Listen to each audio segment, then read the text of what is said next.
halaman baru dalam sejarah energi nuklir di tengah gurun Gobi di utara Tiongkok. Beijing mengumumkan bahwa mereka telah memulai pembangunan reaktor nuklir berbasis garam cair, atau disingkat TMSR, dengan bahan bakar thorium. Prototipe ini dapat menghasilkan energi untuk sekitar 1.000 rumah atau 2 megawatt. Reaktor tersebut diperkirakan akan beroperasi pada tahun 2024. Hanya dengan 1 ton thorium dapat menghasilkan energi ekuivalen dengan 3,5 juta ton batu bara. Dengan terobosan pembangkit nuklir generasi keempat ini, Tiongkok dapat memproduksi energi tidak terbatas untuk memenuhi kebutuhan listriknya selama 20.000 tahun ke depan. Namun pertanyaannya adalah, mengapa Tiongkok mengembangkan pembangkit listrik tenaga nuklir non-konvensional di tengah gurun? Bukankah sangat beresiko jika memiliki pembangkit listrik tenaga nuklir di tengah gurun yang langka air? Bagaimana cara mendinginkan reaktor? Apa hebatnya TMSR ini? Jawaban atas pertanyaan-pertanyaan ini akan memberikan kita gambaran tentang potensi teknologi ini, di mana Tiongkok saat ini memimpin penelitian TMSR di dunia, menurut Asosiasi Nuklir Dunia. Reaktor garam cair adalah teknologi yang menjanjikan, yang berpotensi merevolusi industri nuklir. Reaktor garam cair dapat menyediakan sumber energi yang bersih, aman, dan terjangkau untuk masa depan. Dan Tiongkok akan menjadi negara pertama di dunia mengoperasikan sistem tersebut. Pertama-tama, mari kita lihat material yang digunakan dalam teknologi ini. Ketersediaan thorium jauh lebih banyak dibandingkan dengan uranium. Diperkirakan, thorium 3 kali lebih melimpah dibandingkan uranium. Thorium berpotensi menjadi bahan bakar yang lebih berkelanjutan dan ramah lingkungan dibandingkan uranium. Reaktor nuklir garam cair menggunakan thorium cair, bukan uranium, dan diperkirakan akan lebih aman dibandingkan reaktor tradisional, karena garam cair mendingin dan mengeras dengan cepat saat terkena udara, sehingga mengisolasi thorium. Oleh karena itu, potensi kebocoran apapun jika terjadi kecelakaan, TMSR akan melepas lebih sedikit radiasi ke atmosfer dibandingkan reaktor tradisional. Berikut adalah beberapa kelebihan dari reaktor garam cair. Dari sisi keamanan, reaktor garam cair dirancang keamanannya secara pasif, artinya reaktor akan mati secara otomatis jika bermasalah.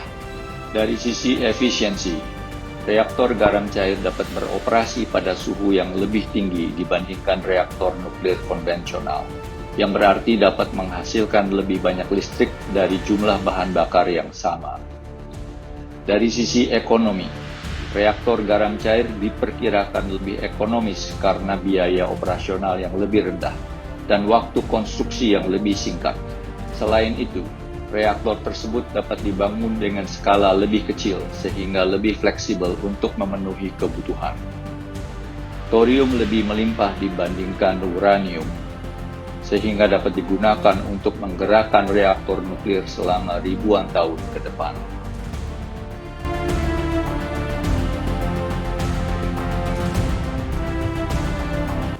Ada keuntungan lain bagi Tiongkok, yaitu reaktor jenis ini tidak perlu dibangun di dekat aliran air, karena garam cairnya sendiri berfungsi sebagai pendingin. Tidak seperti pembangkit listrik tenaga uranium konvensional yang membutuhkan air dalam jumlah besar untuk mendinginkan reaktornya. Reaktor TMSR hanya menggunakan 20% air dibandingkan pembangkit listrik tenaga nuklir konvensional. Dengan demikian, reaktor dapat dibangun di tempat yang terisolasi dan gersang, seperti Gurun Gobi. Gurun Gobi adalah wilayah gersang yang luas di Tiongkok Utara dan Mongolia Selatan, dengan luas total 1,3 juta kilometer persegi, atau sekitar 3 kali luas Pulau Sumatera. Ada beberapa alasan Tiongkok memilih untuk membangun reaktor TMSR di Gurun Gobi. Gurun pasir merupakan daerah berpenduduk sedikit, sehingga resiko paparan radiasi terhadap masyarakat lebih kecil. Gurun Gobi merupakan wilayah geologi yang stabil, sehingga resiko terjadinya gempa bumi atau bencana alam lainnya yang merusak reaktor lebih kecil. Gurun Gobi juga merupakan wilayah dengan sumber daya energi surya dan angin dalam jumlah besar, yang dapat dipergunakan untuk menggerakkan reaktor dan sistem pendingin. Jika TMSR ini berhasil, Tiongkok dapat memusatkan sebagian pembangkit listriknya di daerah Gurun Gobi dan mendistribusikan energi dan listrik ramah lingkungan ke seluruh negeri.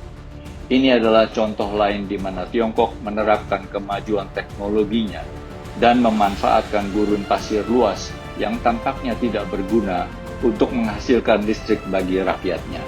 Tiongkok berkomitmen untuk mengurangi emisi karbon dan telah mengambil langkah-langkah signifikan untuk mengatasi perubahan iklim. Presiden Xi Jinping bahkan telah berjanji mengurangi emisi karbon dengan komitmen untuk mencapai netralitas karbon pada tahun 2060. Instalasi TMSR ini adalah bagian dari upaya itu. Pengembangan anyar reaktor garam cair adalah upaya negara ini untuk menjadikan Tiongkok netral karbon. Namun, tentu masih ada beberapa tantangan yang perlu diatasi sebelum reaktor garam cair thorium dapat digunakan secara luas. Kehandalan dan efektivitas TMSR akan kita ketahui lebih banyak lagi setelah reaktor nuklir ini beroperasi pada tahun 2024. Energi berbasis nuklir dapat memproduksi energi bersih dalam jumlah besar, namun juga mengandung potensi radioaktif berbahaya. Apakah Anda setuju dengan pengembangan energi tenaga nuklir di Indonesia? Silahkan tulis komen Anda di bawah ini. Jika menurut Anda video ini menarik dan informatif, silakan klik like, share dengan yang lain, dan klik subscribe. Terima kasih telah menonton channel kami. Sampai jumpa di video kami yang lain.